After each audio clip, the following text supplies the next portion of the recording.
Olá, minha gente! É um prazer reencontrar vocês por aqui. Neste vídeo, nós vamos explorar mais de perto os conteúdos do nosso módulo, que trata da gestão escolar como ferramenta de promoção da diversidade, da equidade e dos direitos humanos. Você deve estar se perguntando: o que isso significa na prática? Como transformar boas intenções em ações concretas na escola? Como lidar com desigualdades que parecem estar fora do nosso controle? Nossa conversa hoje vai girar em torno de 3 grandes perguntas. O que a legislação exige da escola quando o assunto é diversidade? Como usar dados para identificar desigualdades reais? O que a gestão escolar pode fazer com os instrumentos que já existem para transformar essa realidade? Além disso, vamos dedicar 2 momentos especiais para falar sobre educação indígena e educação especial, temas fundamentais que merecem visibilidade e compromisso. Vamos começar com a pergunta: por que falar de lei antes de falar de gente? Porque no Brasil, a diversidade não é só um valor ético ou uma escolha política.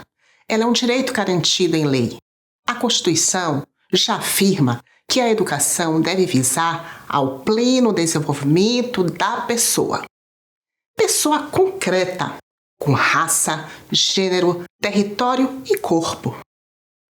A LDB, a Lei do Estatuto da Igualdade Racial, a Lei da Inclusão da Pessoa com Deficiência e as leis 10.639 de 2003 e 11.645 de 2008, que tratam da obrigatoriedade do ensino de história e cultura afro-brasileira e indígena, colocam a equidade como uma obrigação das instituições educacionais. Mas nem sempre essas leis chegam à sala de aula ou à gestão escolar de forma efetiva. Muitas vezes ficam no papel. E é aí que entra a importância da gestão escolar como mediação entre norma e realidade. Quer um exemplo?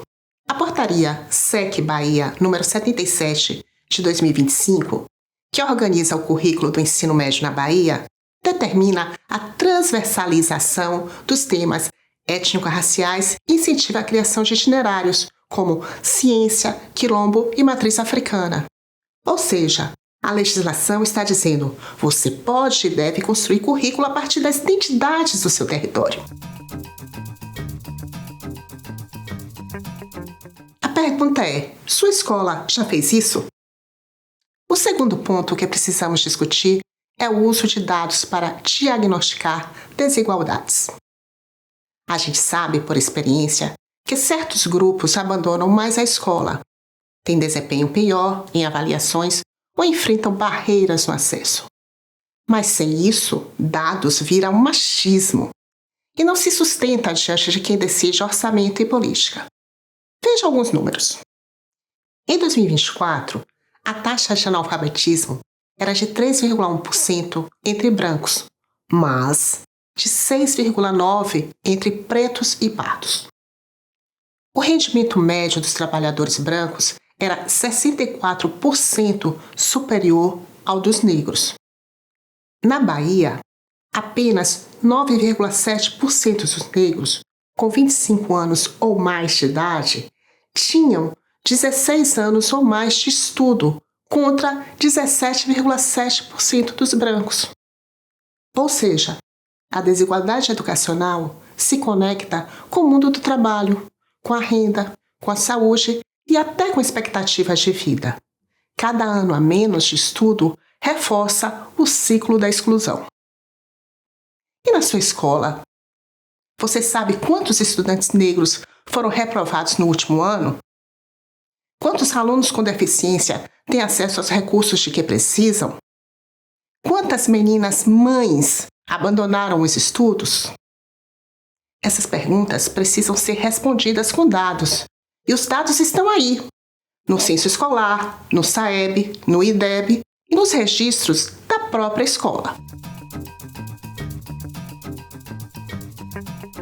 Vamos falar agora da educação escolar indígena na Bahia. Nosso estado tem a segunda maior população indígena absoluta do Brasil. São mais de 80 mil pessoas já recenseadas. A rede estadual mantém 71 escolas indígenas com mais de 7.300 estudantes e cerca de 700 professores indígenas, sendo que 71% deles são bilíngues.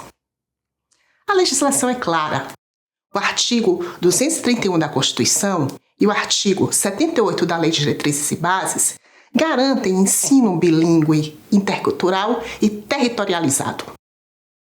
As escolas indígenas devem respeitar a organização social, os saberes tradicionais, as línguas e os modos de vida dos povos originários. Um exemplo inspirador é o caso do Colégio Estadual Indígena Capitão Francisco Rodelas, da etnia Tuxá, no município de Rodelas, aqui na Bahia, que atingiu o IDEB de 5,3, o melhor do país entre escolas indígenas. Isso mostra que equidade e qualidade não são opostos, são complementares. Mas atenção! Garantir direitos a esses estudantes exige formação de professores, materiais didáticos bilíngues, infraestrutura adaptada e valorização da cultura local. A gestão escolar tem papel essencial nessa articulação.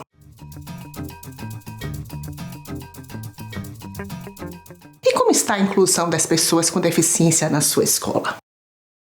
A Lei Brasileira de Inclusão estabelece que a escola tem a obrigação de eliminar barreiras físicas, pedagógicas, comunicacionais e atitudinais.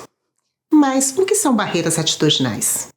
São atitudes que excluem, mesmo quando o aluno já está matriculado. Um exemplo: o olhar que desconfia da capacidade de um estudante com deficiência intelectual. A ausência de um plano de ensino individualizado. Ou quando a avaliação é idêntica para todos, ignorando as singularidades.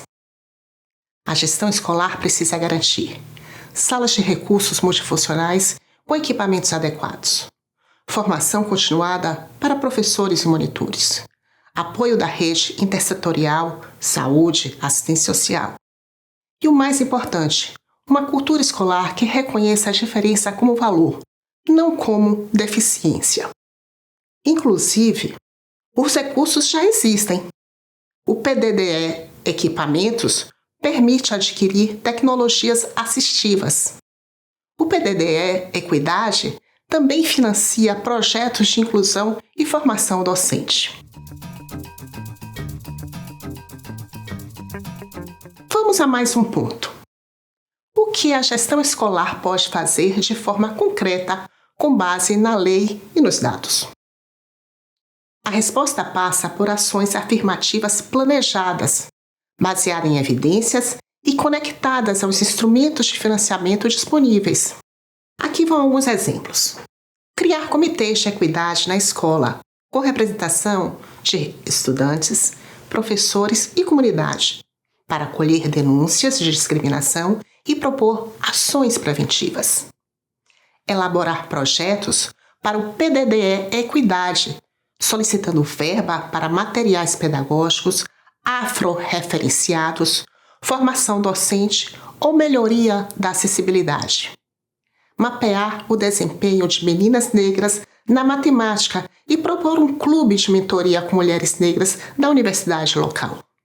Incluir nas atividades escolares projetos integradores que tratem das territorialidades indígenas, quilombolas ou de povos de terreiro, como previsto no currículo baiano. Lembrando que a escola que se compromete com essas ações não está gastando recursos, está captando recursos. O valor aluno-ano-resultado, o VAR do Fundeb, por exemplo, repassa verba extra para as redes que demonstram avanço no aprendizado e redução de desigualdades, com base em dados. E mais, a legislação e os programas federais e estaduais cobrem e incentivam essas ações.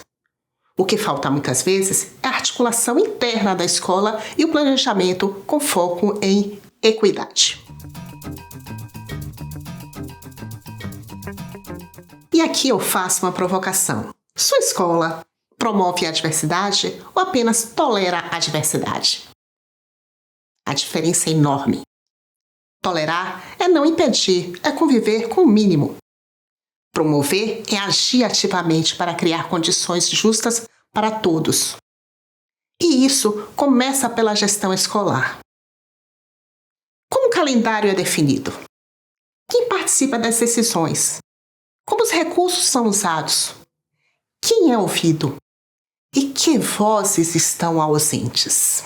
A escola é uma instituição complexa e a gestão precisa articular diferentes dimensões: pedagógica, administrativa, política, relacional, simbólica. Uma gestão escolar comprometida com os direitos humanos precisa criar rotinas e políticas que enfrentem o racismo estrutural, o capacitismo, a LGBTQIA+fobia, a desigualdade de gênero e a exclusão territorial. E não se trata de heroísmo, mas de compromisso com o que está previsto em lei e no projeto político-pedagógico. Então, o que te convido a fazer neste módulo é o seguinte: leia com atenção o nosso booklet.